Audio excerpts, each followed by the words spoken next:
What's up, everybody? How's everyone doing this evening? Hope everyone's doing well. It's getting pretty damn cold where I'm at right now.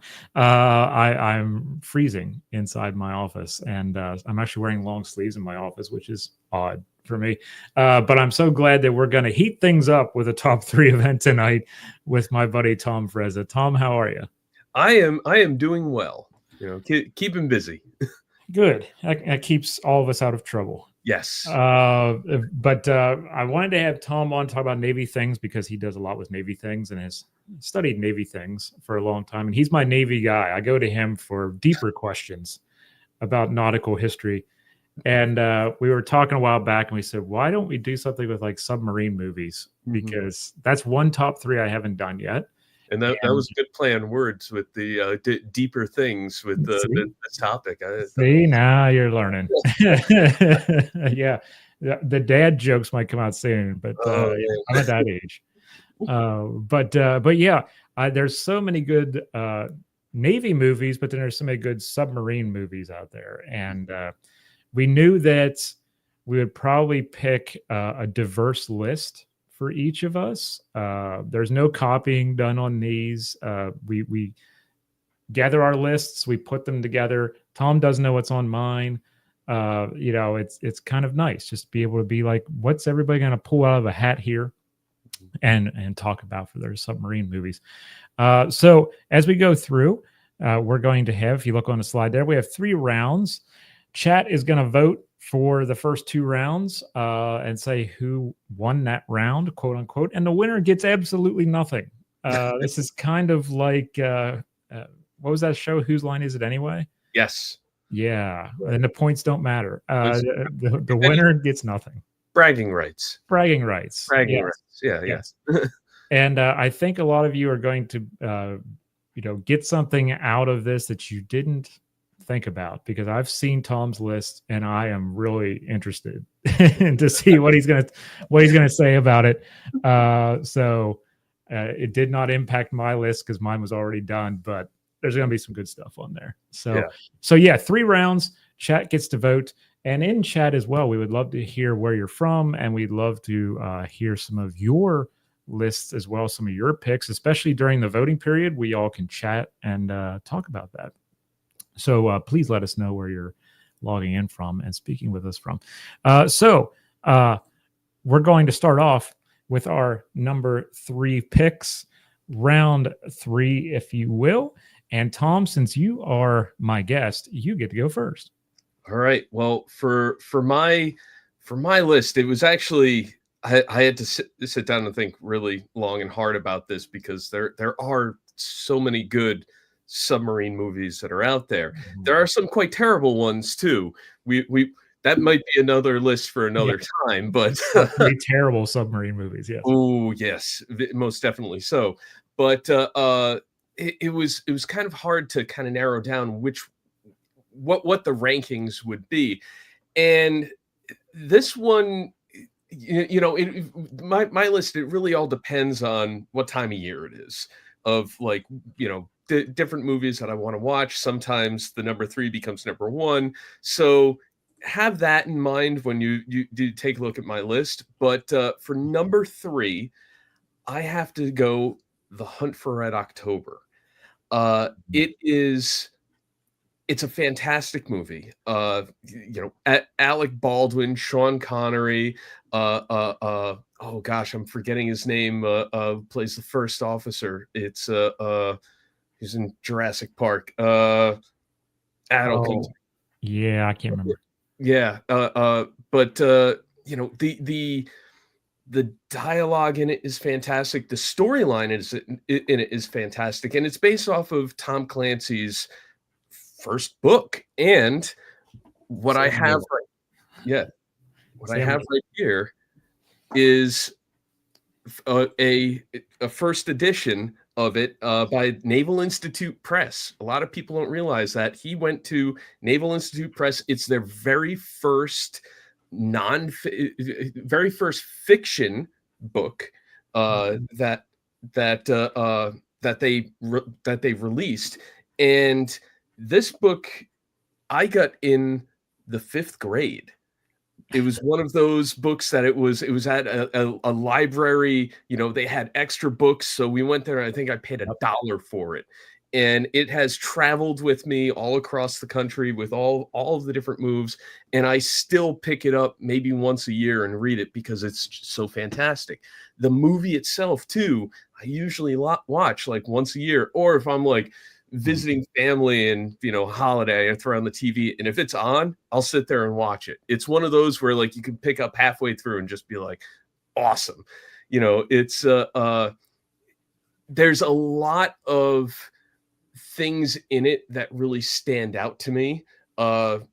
Mostly because I've done work with the military in the past, and the line that there's a lot of lines in it that kind of stand out to a lot of naval officers that I've worked with, including when Jack Ryan is heading out to the aircraft carrier in the middle of the storm, and there's the crew member who's eating the Snickers bar, and he's like, "You want a bite?" Yep. And he says, "Next time, Jack, just write a damn memo."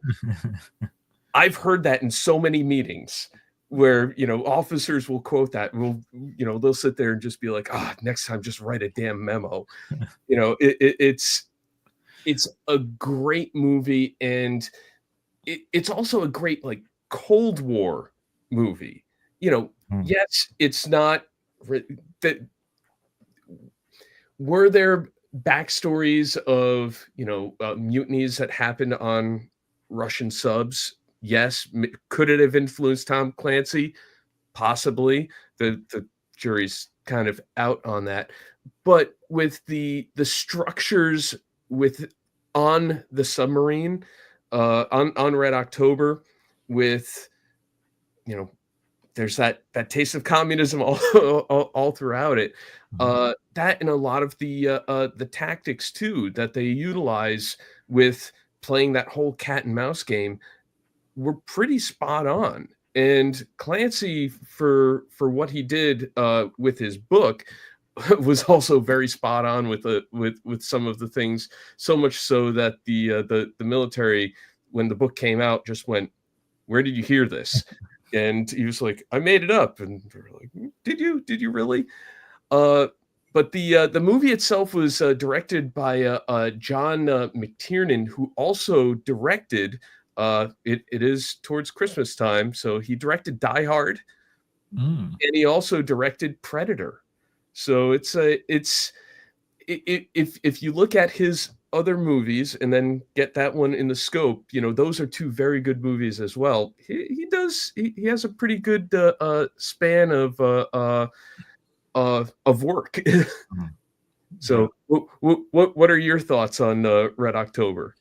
You know, this is one that, I mean, I remember being younger, and watching the movie and really being into it. And I don't know, I never read any of Clancy's books, which is probably a sin. But but I mean, it's one that I would love to read because I've seen the movie how many times, and I Yeah. would love to read the book because I usually like to do that. Where Mhm. it's like, okay, if I see a movie, I'm going to read the book, or vice versa. But you know, to see Sean Connery try to speak Russian and do a pretty good job of it in the first 2 minutes of the Yeah. film, in his part of the film, and then it switches. That zoom in and then zoom out, Yeah, it's a great transition to kinda, like, make that break of just like, "All right, they're gonna speak English now," but yeah, you know they're speaking Russian. yeah, and using the biblical quotes to Mhm. make that transition Yes. into the thought of Armageddon Mhm. and the end of the world and stuff like that, to bring in that Cold War element of the destructive capability of two major powers Yeah. who, you know, are only a trigger pull away from doing something really dumb. Yes. You know, Yeah. it's one of those things, you know. And as someone who, you know, I remember when I'm old enough to remember just up until first grade, we were still hiding under desks, you know, Mhm. still doing those drills. So, and then you come along, you see a movie like this, and it's like, wow, okay, you know, this has a different sense of, it's a fictional version of what has snippets of reality in it, I should say. You Yeah. know, there's, like you say, there's things in there that Mhm. people in the Navy would say, or maneuvers that may have been done where they may have asked Clancy, "How'd you find out about this?" And he's kind of saying, "I'm making it up."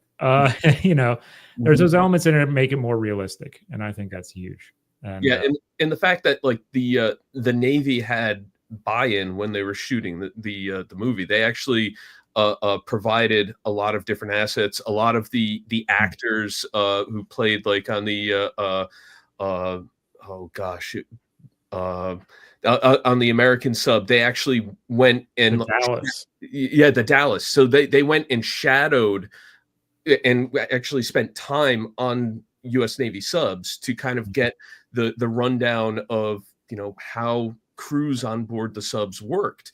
That and Alec Baldwin apparently was trained on how to pilot a Navy submersible, like actually went through the different training and everything. How much of it stuck with him these days, who knows? But the fact that the Navy took the time and let the production crews like onto these subs and let them take photos of non-sensitive areas to build kind of the different sets. yeah, Awesome. And also like this is before CGI, so a lot of the sets, like the Red October, was built on a gimbal. So when you see the entire sets, everybody's leaning, it's not a Star Trek, tilt the camera. They're tipping the entire set to make it seem like the sub is maneuvering. right. And so it just adds to that kind of realism, if you will. It's not cheesy graphics or anything. Yeah, it's definitely one that's in my top 5, and that probably gives it away as far as if it's on my list or not. But yeah, it's and that goes into the whole thing of militainment and the United States military being involved or not being involved, depending on what the messaging is of it. So yeah, you can see why they'd be involved with this because of the message behind it. There's actually a pretty famous quote of when the Navy got involved with it. There were for the sub force, they were basically saying like, well, hopefully this movie does for the sub community what Top Gun did for the naval aviators. So that was kind of like the mindset of like, hey, maybe we could use this as a recruiting tool. Yeah, that makes sense. That makes sense. Barry says something really interesting here. They went to see it as part of a field trip in high school when they visited the NATO HQ in Norfolk Naval Base. That's wild. Yeah. Hey, I wouldn't have hated that field trip. That actually. Yeah. I would have liked that. I would have liked that. Paul from Pittsburgh, welcome in. My Russian Pentecostal late 80s immigrant friends howled at them trying to speak Russian. Sure. Yes, it's Scottish Russian, if you will. Russian with a Scottish accent has to be, just crazy. Yeah, it's an amazing flick. It's a hell of a start for number 3 going on there. But there's also Rob. Thank you for being here. I enjoy the behind the scenes video, especially where Scott Glenn discussed how the captain of a U.S. sub allowed him to spend 2 or 3 days on board. So like you were talking about, Tom. Yeah, that's awesome. Oh, and it finally came to me. Sam Neill was in Jurassic Park. Yeah. I would have liked to have seen Montana. Yes. Yeah. Fantastic. That's one of those lines that comes up sometimes online. Oh yeah. It's a line that's stuck. It's I actually have a shirt. I think I still have it, and it has the outline of the sub on it, and it has a big red star behind it, which I haven't worn since the whole thing in Ukraine started. But it says one ping only across it. And it was one of those grunt aesthetic shirts that have come out, and I'm like, oh, I got to get that. That's a good one. But yeah, solid number 3 pick here, and I got to try to follow that up. So, as it, all these are going to be hard to follow. Well, I think they're going to be hard to follow up. This one knows one. So Tom picked Hunt for Red October for number 3. For mine, I went old school, and so I went to Run Silent, Run Deep. Oh, nice. This is one of my favorites because I've people who know me know I'm a Burt Lancaster guy. and I've always liked Burt Lancaster. So obviously, as you see here, Clark Gable, Burt Lancaster. This is also Don Rickles' first movie. Yes, and some of the stories he tells about the shooting of that is quite Yeah, colorful. yeah. Look that up on YouTube, everybody. I'm sure it's there. This was directed by Robert Wise, and within 10 years of doing this movie came out in 1958. Within 10 years, by 1968, Wise had directed West Side Story, The Sound of Music, and The Sand Pebbles, plus more in between. But those are the big three. Yeah. In 10 years, he did that. In 1979, he's going to direct Star Trek: The Motion Picture. So yeah, gone from a submarine movie to Star Trek. So like you were saying, Yeah. Here we go. Yes.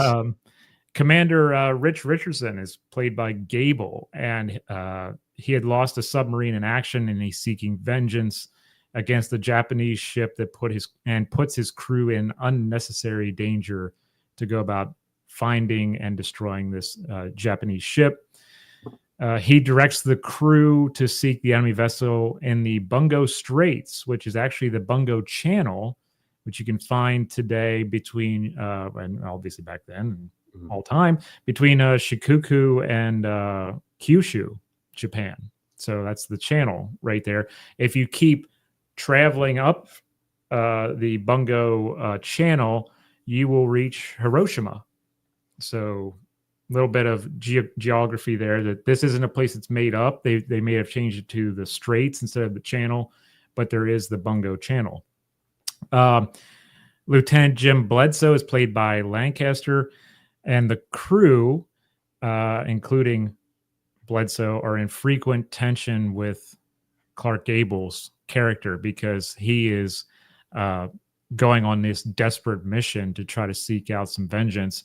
And it really comes around to the idea of vengeance versus, taking a responsible stand with your men on board ship, or are you just going to go pell-mell out there and try to do something you probably shouldn't do, but you think you should because they did something to you? It's a story of vengeance, or just staying kind of like in that area of operations where you should stay in. He's told not to go there, and he goes there anyway.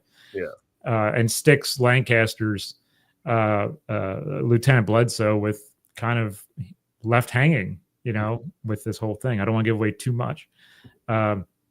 But Clark Gable was ill during much of the filming of this movie. He's in his mid-50s, I think, at this time, which is how they also got a lot of flack from Navy men and Navy personnel who saw it, because they're like, no way a commander would be in their mid-50s. Burt Lancaster was my age, 44, when they did this movie. Still too old to be in that role. But you got Lancaster and Gable. Gable is sick because he's basically drank his liver away by this time of his life. He's also smoking 4 packs of cigarettes a day. And the biggest thing that he talks about is he will not work past 5 o'clock anymore. And this kind of puts him at odds with Robert Wise, because Wise is like, I really want to do these shots. And Gable's like, nope, 5 o'clock, I'm done. We're out. This goes back to some of the stories that Don Rickles talks about, where he actually brings up the fact that Gable wouldn't work past 5 o'clock. Burt Lancaster wanted all the men to learn everything they could about submarines and how the internals work on a submarine and the gauges and all this stuff. And Clark Gable was basically like, that's crap. Don't worry about it. Just shoot the scene and let's get out of here. Yeah. So you not only have tension in the story with Gable and Lancaster's roles, but you have them as actors against each other, in their profession, where Lancaster's trying to prop these guys up and say, I want you to learn more so that we look more presentable as this crew and we look like we know what we're doing. And Gable's like, screw it. We don't need to know that stuff. Just get in here and shoot it and let's get our checks and leave. But it is a great movie. Yeah, it is a great movie. And it's one of those classic 50s era World War II movies that we can rank with other ones, on a different top 3. Yeah. but it was just that whole bow shot scenario that they're going after, and they're training for a bow shot. And I was really intrigued by that whole thing as a kid watching this movie. I think this is one of my first submarine movies I ever watched, so maybe there's a little bit of a tradition pick there for me, harkening back to the young 8 or 9-year-old who saw this for the first time. So what are your thoughts on Run Silent, Run Deep? It is a fantastic movie, and the casting, yes, they are a bit too old, but you can also say that for Tom Hanks in Saving Private Ryan and Greyhound, and there's as long as they're able to tell the story, that age, unless they're like really noticeably old, John Wayne, Yeah.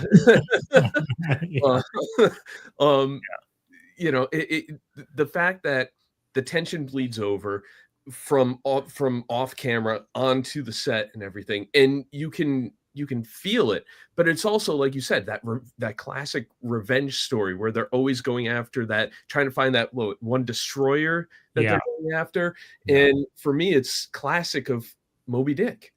It's that Captain Ahab has to go and get his whale, and it's a fantastic movie. The fact that, yes, you also have the crew looking like they know what they're doing also is good in my book as well. But yeah, that is also one of those movies that if I see it on streaming, I'll throw it on every once in a while just to check it out, because it's, again, another fantastic story. That and Don Rickles just chews up every scene that he's in, kind of with every movie. But talk about a Navy veteran as well. And there's some interesting stories about Don Rickles serving in the Navy and what he was doing, and just how he described it, which I don't know the age of your audience of how detailed we want to get, but he's very colorful in talking about what he did during his time in the Navy.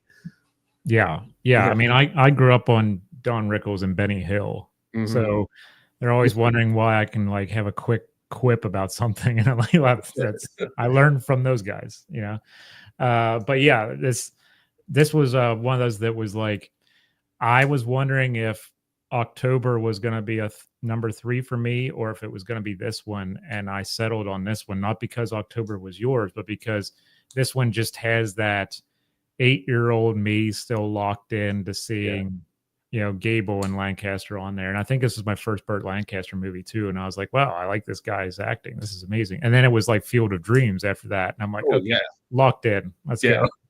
Let's go. And From Here to Eternity. Yeah, From Here to Eternity. Yeah. Phenomenal. Yeah. Top 3 Burt Lancaster movies. Done. Yeah, it can be totally done.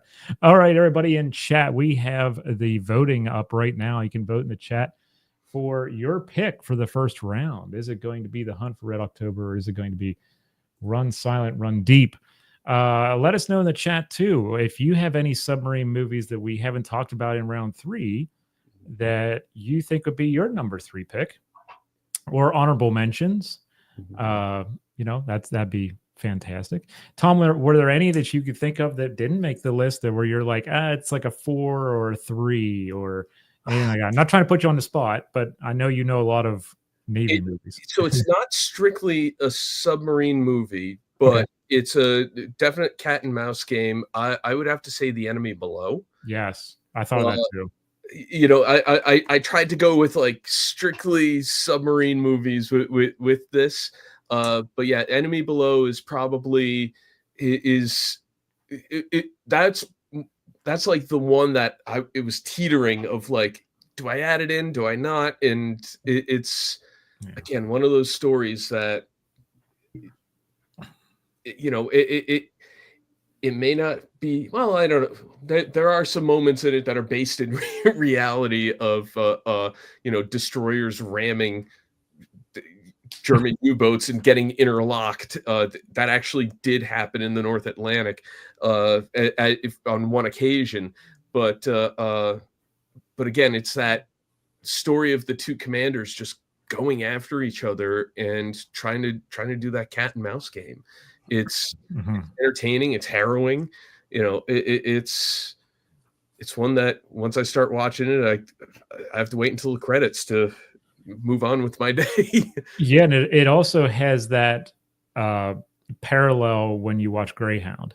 Yes. You know, you're not seeing it from the U-boat side of things. You're just hearing it over the loudspeaker. Yeah. You know, when they tap into that, and that's a really cool touch, I thought, of that movie. There's a lot of cool stuff in that movie that I like, but that was a thing where I'm like, would it have happened? Maybe not, but it gives you the sense of, you know, there's the enemy who's taunting you and stuff like that. And I thought that was really cool. And it harkened back to that movie in that way for me, where you're playing that cat and mouse game.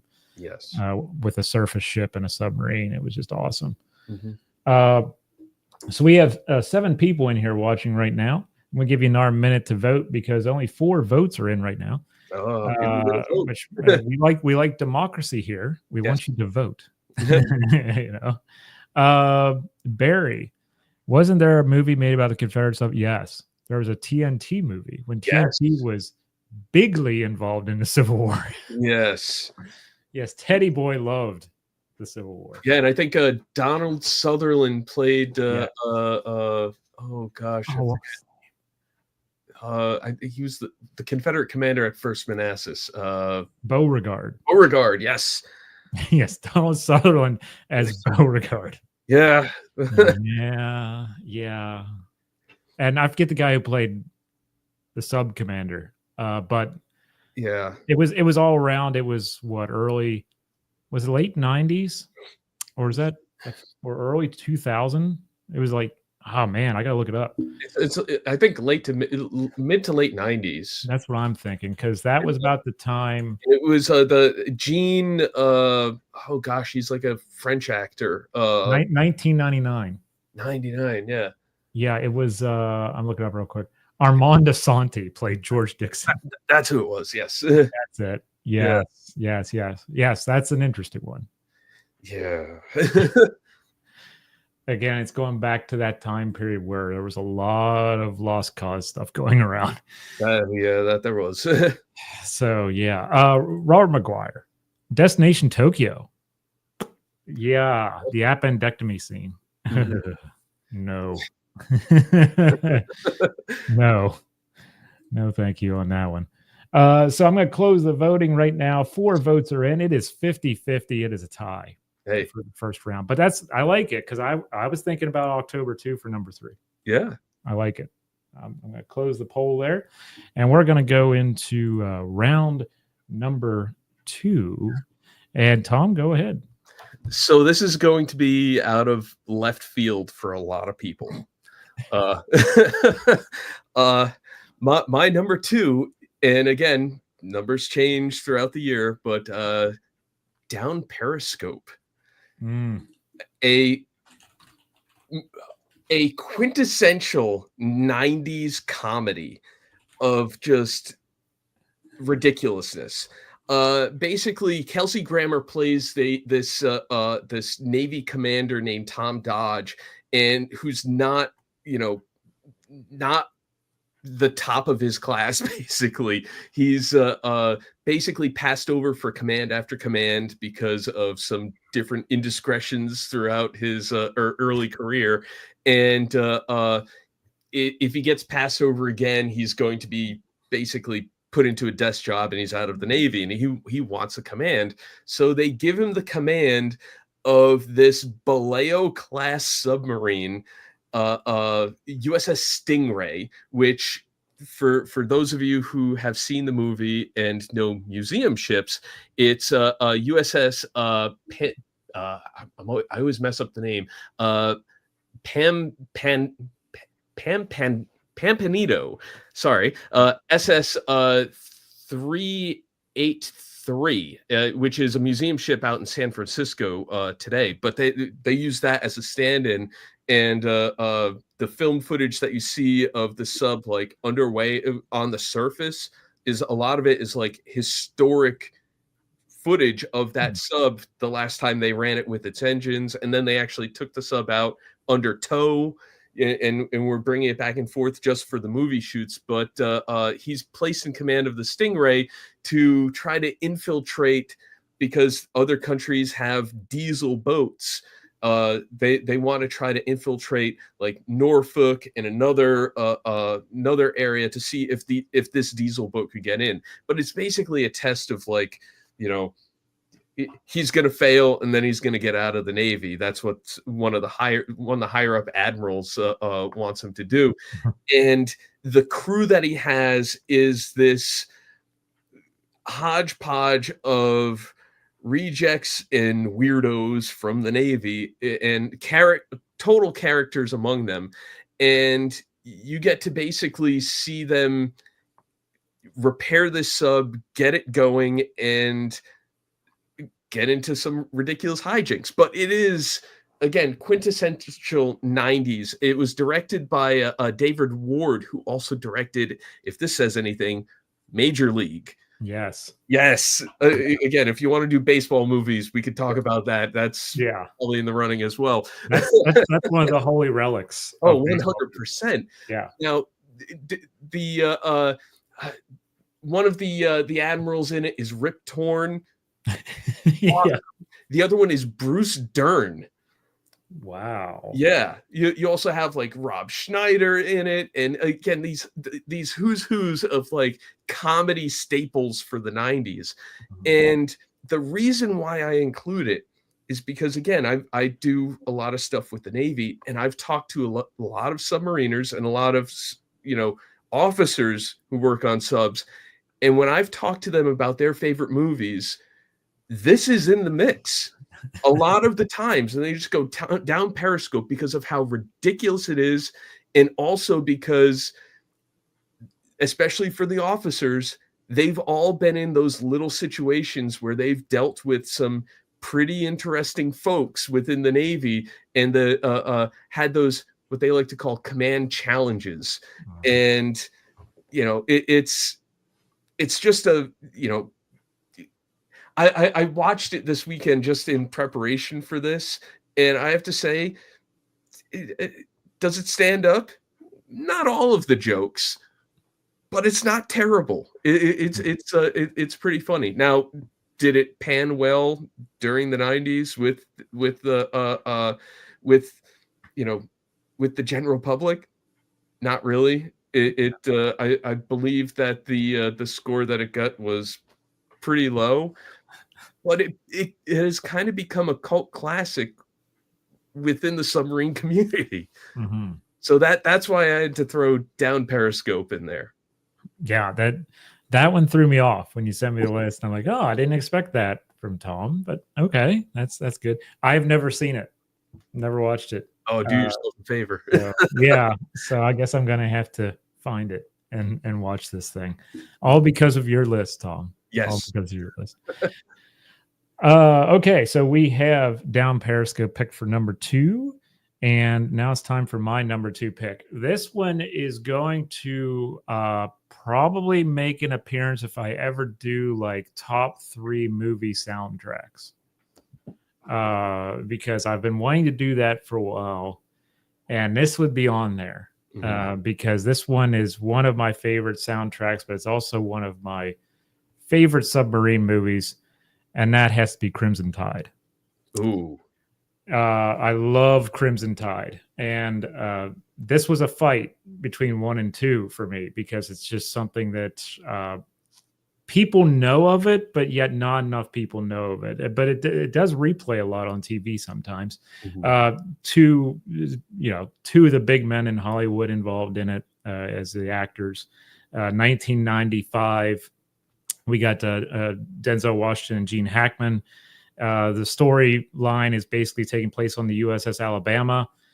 First Officer Hunter, who is Denzel Washington, is going to stage a mutiny to prevent Captain Ramsey, Gene Hackman, from firing his nuclear missiles before confirming the orders to do so.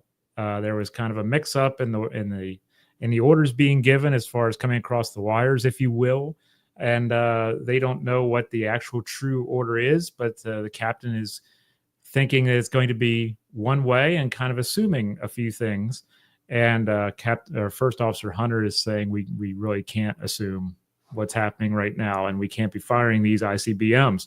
This is all in response to a Russian rebel group that's taken control of several ICBMs in Russia, and we're threatening to launch. So harkening back to the Cold War mentality again that we saw earlier, the movie parallels events that took place during the Cuban Missile Crisis.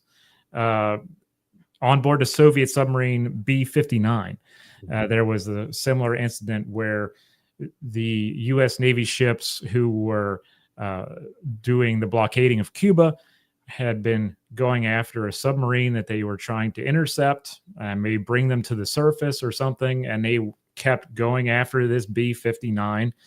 And the men on board the B-59 were saying, hey, this is the Americans are basically attacking us here. Should we engage with them? And this involved nuclear-tipped torpedoes. A T-5 is what they were thinking about firing at the Navy ships. On board the ship, they needed 3 officers to give the yes to do it. And one said no. And he basically convinced the other 2 after a while, hey, we probably shouldn't do this, until we know what's actually going on. So it has that kind of similar line with something going on in the Cuban Missile Crisis. Again, it's the end of the Cold War in this movie, like when it comes out, but it harkens back to something that's right at the heart of the Cold War and this idea of should we engage or shouldn't we engage, etc. It's almost like Run Silent, Run Deep in that way, only with nuclear weapons.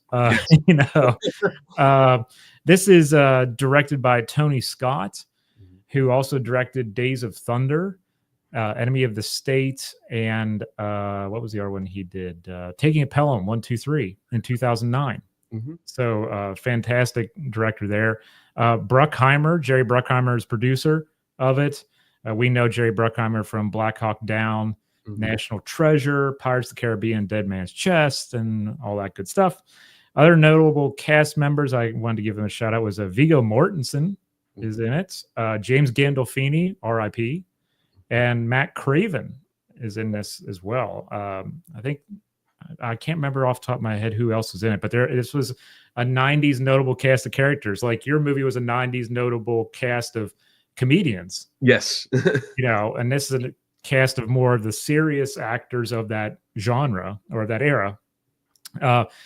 However, the U.S. Navy found the subject of the film to be inaccurate, and therefore they refused any assistance to the movie. However, several scenes were conducted with the assistance of the French Navy, including a Triomphant class ballistic missile sub and the aircraft carrier Foch helped out. And when you watch the movie, the reporter is reporting from the aircraft carrier Foch at this time. So there's the reason for doing that. The French were the only ones who said, yeah, you can use our stuff. What the heck? Val Kilmer was originally offered one of the headlining roles in the film and turned it down. And he later said he regretted that decision, but they've never said what role he may have been asked to do. So I'm often thinking about what role that might have been. Did Gene Hackman get asked after Val Kilmer? Did Denzel Washington get asked after Val Kilmer? Something we can still discuss going forward and debate on. That would be a very different movie, like dynamically with because Denzel brings a certain intensity to it. Like if we say like Denzel or Val Kilmer, that would be very different, but I think very good. Both choices would have been phenomenal. They're both very good, very good dramatic actors. Yeah. I did not know that till I researched more into it. I'm like, wow, Val Kilmer turned down a role in Crimson Tide. And regretted it. The gimbal used on the Alabama's bridge is the same one they used for Hunt for Red October. Nice. There's a nice little touch to what we talked about earlier. If you've ever heard of a script doctor, these are people who, after a script is written, they come in and they're like, hey, can you fix this? Can you give it a little twist? Can you do something else? One of the script doctors for the movie is Quentin Tarantino. You know, with those dialogue, with some of those the soliloquies, if you will, the long speeches and everything. Yeah, that's very Tarantino. Tarantino, Yeah. yeah. The film was nominated for 3 Academy Awards, but lost to Apollo 13 and Braveheart. So you had Crimson Tide, Apollo 13, and Braveheart coming out in the same year. 95 was a good year. Mid 90s was a great time for movies. Yeah, it was. didn't even think about that. Yeah. Thoughts on Crimson Tide, Tom? I'm sure you've seen it. Crimson Tide is also in probably my top 10 of submarine Navy movies in general. And yeah, it's again just another phenomenal movie. And I guess the only thing that I can really add to it is Gene Hackman has the Jack Russell and the dog in the movie. And you know, historically, maybe not on nuclear subs, but on diesel boats, submarines were notorious for having small dogs or cats on board as mascots, maybe not belonging to the officer, but so seeing a Jack Russell in there, it kind of harkens back to that time period and makes me go like, awesome. Do you think that was a touch for saying this guy's getting older and out of touch with what's happening in this realm, or do you think it's just that kind of thing? They just threw it in there, or do you think there's like threw it in there? But also, it was he was in the service long enough that he's just like, I'm just going to do whatever I want, and if they want to come after me for my dog, let them. Yeah. Fun fact as well. Back in my lineage in Germany, I'm related to the Hackmans. Oh, so Gene, if you ever need any help with anything, let me know. So it's time to vote in the chat for round 2. I'm putting it up right now. Which is your pick, down Periscope or Crimson Tide? Let us know in the chat too what your number 2 picks were as well, and then we're going to get into the nitty gritty of our overall number 1 submarine flick.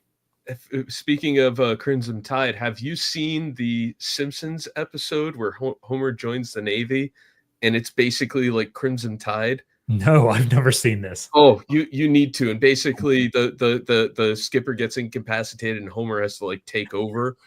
Oh no! There's the whole speech where they're in the rain, like about ready to get onto the sub and everything. It's one of those where there's he graduates from the Navy, they throw their caps in the air, and then they move next to like, it's a burger joint, and they graduate and they throw their caps in the air, and then they move over and it's a World War I reenactors, German, graduating their school, and they throw their pickle helms in the air. Spikes turn and start coming down. They all go, ah. But it's quite a good episode. If you have a chance to go back and find that one, it's well worth it. I'll find out. I'll find out what season that was on. Yeah, and we'll do that. Put your votes in. 1 minute to go here. We got 4 votes in. 4 of you are really good at voting. Let me tell you, you've been in the first round. You're in the second round. Thank you for voting. This is part of the scenario as everyone gets involved. And again, let us know in the chat what some of your favorites are. Cats and dogs kept on ships in Yor to control the rats. Oh, yeah. I mean, yeah, especially cats, right? Yeah, especially during the age of sail. Yeah. But the sailors would actually make like hammocks and stuff for the cats to sleep in and everything. That's awesome. Yeah. I've seen cats on the decks of First World War ships too. More like mascots, but hey, you never know, a rodent might come on board. Yeah. So I'm gonna wrap up the voting here. End of the poll, 4 votes in, 100% for Crimson Tide. I get it. But everybody just give down Periscope a chance. Go check it out. Oh yeah, this is one I was wondering too. K-19 Widowmaker. That one is one we might have to talk about on a different live stream. Yeah. Yeah. It's the story itself and the history behind it is definitely one that should be told, but the movie itself is another time. Another time. Yeah. Another time. Don't worry. Don't Yeah. worry. I'm sure that'll be on a different top 3 Yes. of some kind, or you know, the top 5 of something. Mhm. No offense, anybody. Yeah. We all have different top 3s, and I think that's the beauty of it. I didn't know what Tom's was. I damn sure didn't know Down Periscope's going to be on his top 3. So. But we're going to get into our number 1 picks here. Mhm. I pulled some of this art off Canva, and I'm really hoping I didn't pull any Russian subs. But, you know, it is what it is. I might have. Oh, well. Oh, well. Yeah. Anyway, because I don't have that many picks of subs. Yeah. So, Tom, number 1 pick. Number 1 pick, and it shouldn't really surprise anyone, especially if you know submarine movies, is 1981's Das Boot. Mm. And this is directed by Wolfgang Peterson and starring Jürgen Prochnow as the commander of the German U-boat U-96. And it tells the story of a correspondent going on to this U-boat to basically kind of celebrate, U-boats, but it takes place, I believe, in 1940 or 1941, which the tide is starting to turn in the naval war against the Germans. And it shows the claustrophobic nature of these U-boats, how dirty and wet and dank they are. 50 men packed inside of these these tubes, basically, and going out to sea, going to war, and trying to maintain their sanity while standing picket, waiting for Allied convoys coming in, not being in the right spot, hitting storms, injuries happening. The food starts going bad. You have crabs breaking out among the crew, Yeah. and then the terrifying aspect of combat, where they get depth charged time and time again, and just the horrific nature of a depth charge attack. And it's all linear, so it goes from them leaving port to the end of the movie, which we won't spoil for anyone if you haven't seen it. But the way that they shot this movie is they basically shot it linear. So they had the crew growing out beards. They made the crew not go out in the sunlight, so they started getting pale, like they've been in a German U-boat for a long time. And they actually went aboard some of the surviving U-boat types to build the interior sets, which were again kind of set on gimbal-like sound stages where they could tilt the floors, where they could shake the tube itself, and it shows the terrifying aspect of the war under the ocean during World War II. And I was able to earlier this year, I was in Chicago, where I was able to see U-505 and go aboard inside of that German U-boat. And standing at the bow of it and looking up, all I could think of was like that opening shot of the German U-boat coming through the water under the sea. But going inside and thinking about how there were 50 men inside of this thing and how miserable it was. And this movie really shows that. And that's why it shows the realities of the war as close as they can. And it's not pretty, and it shouldn't be. And that's why I'm picking this movie as as my number one. Yeah, and you have to watch it in German. Yes. Don't watch the English version. Watch it in German. Mm-hmm. The crew, or most of the leading actors in it, if not a lot of the actors in it, could speak English. Yes. And then they went in and redubbed with their own voices. That they did. And they actually had to redub the German too, because the machinery inside was so loud that they still had to go redub it in German as well. I mean, so much work, but it shows. And the fact that like the a lot of the shots of the sub, some of it were models, some of it they actually built kind of not a full scale, but you know, a large enough tube basically with a motor that they could show it going, you know, through the water and everything.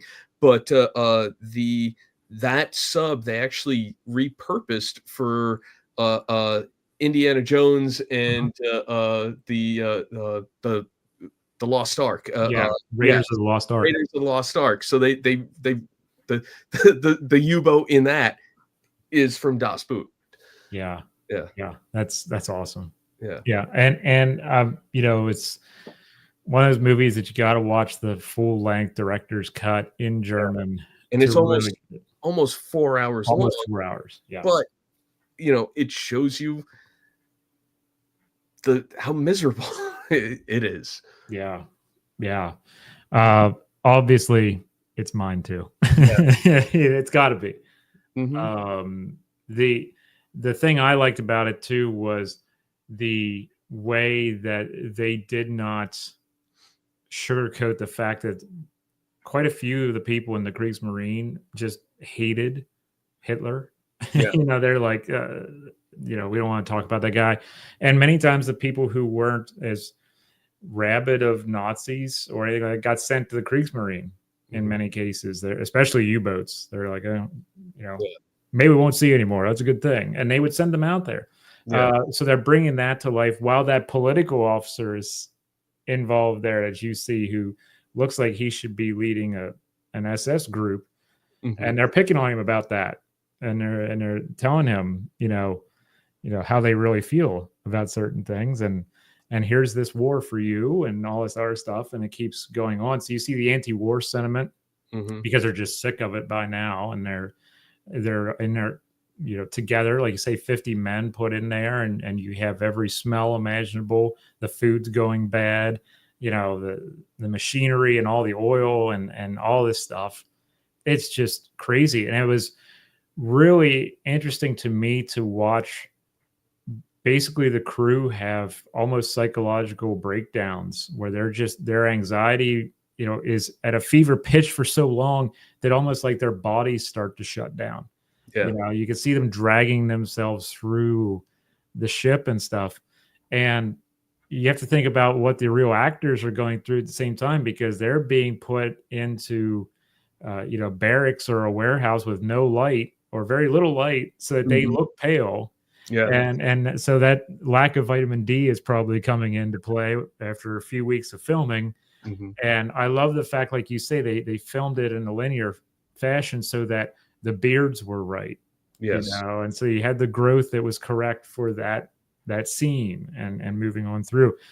And to me, as a layman, that's the way a movie should be filmed. Is okay, we're going to start at Act 1 and we're going to go to Act 4, and that's it. You know, obviously they're not shot that way, and that's what makes this one different, was because it was shot in that fashion because they wanted to get that facial hair exactly right, and the effect on the men themselves from not being out in the sun for so long and looking pale and all this.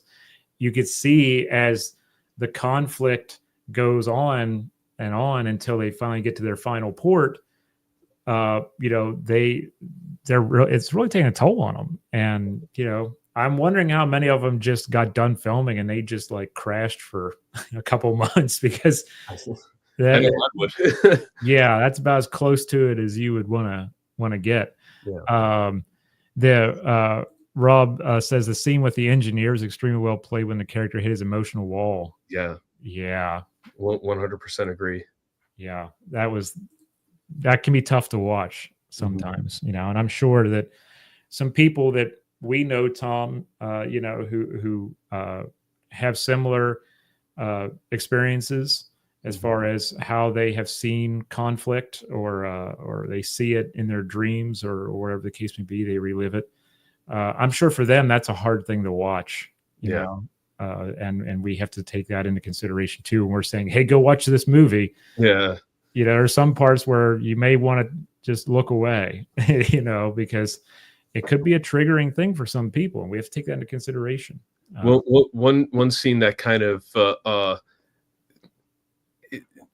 it kind of does it for me is where the correspondent that you see there leaning over the rail, he's told that he has to stay on the boat where before he thinks that he's going to be getting off at a certain point, and he's told like, no, you have to stay on. And a sailor had given him a bunch of letters to pass on, and he goes and gives the letters back to a sailor, and the look of defeat on that sailor's face, and then just the reservation that he has of just like, this is my life, you know, that one very well acted, but by that actor, but it also shows you that junior enlisted sailor is like, I have no say in what happens in my life right now.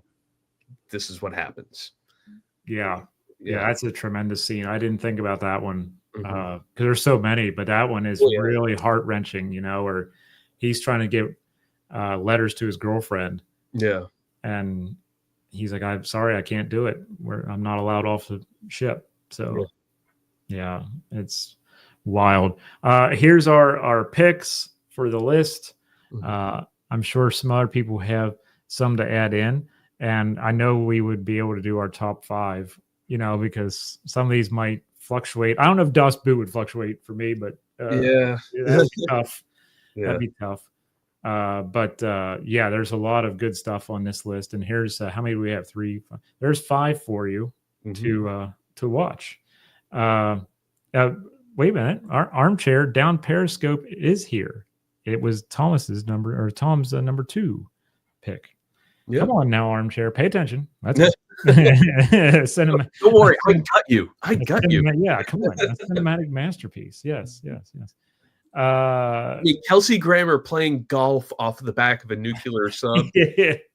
What more can you ask for? Right? Yeah. That's peak 1990s. Oh, 100%. Yeah. Enemy Below, number 1 for Rob. Yeah, totally understand that. Well, Tom, this has been great. I've greatly appreciated your time this evening and hanging out and doing this. We're going to have to do another one at some point. We'll come up with another topic to talk about. Yeah, that would be great. And I'd be glad to come over anytime. Yeah, absolutely. Thank you all for watching tonight. It was greatly appreciated to see you all in the chat and active and voting and being a part of it, giving us some of your picks as well, and what positions our picks would be in on your list, because it seems like there's a lot of overlap there. But we got some movie recommendations out there for you, so keep watching those. And as always, keep reading, everyone. And Tom, thanks again for coming on, bud. My pleasure.